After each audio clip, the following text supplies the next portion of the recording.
If you're a person out there that's interested in organized crime and documentaries, you're in luck. Netflix just released an in-depth look into the vicious fight for control over Philadelphia's criminal underworld that occurred in the 1990s, as well as the extensive work law enforcement did to bring it to an end. This documentary picks up right before there was no leadership in Philadelphia's criminal landscape. Nicky Scarfo, former crime boss, was sentenced to 55 years on murder and racketeering charges.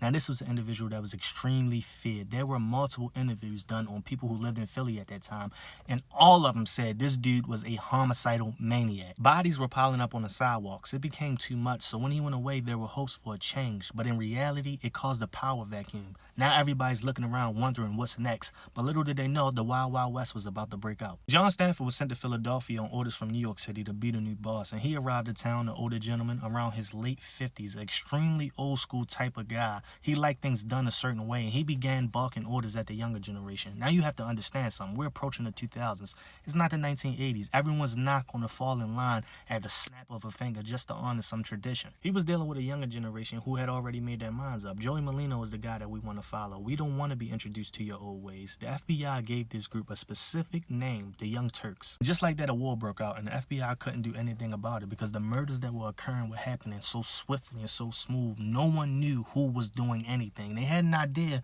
but you can't make convictions based on ideas. Watching the former law enforcement agents who were involved with this case break down all the hoops they had to jump through makes me believe the public needs to watch this to get a grasp for the actual process. Because now, and I'm pretty sure back then, with all the violence that the community sees, a lot of times the anger is being turned to the law enforcement. So, to do something, get these guys off the street. But sometimes these guys are so good at what they do, they don't leave any evidence. And if they do, it's not enough to build a case. If they lock these guys up, they're going to be out so fast, their coffee is still going to be warm. The one thing I love about this entire documentary is despite Joey Molino being the forefront of all 3 episodes, he refuses to sit down with Netflix and discuss these things. He stands by his statement. He's never heard of the mafia, and the things being said he did are just allegations.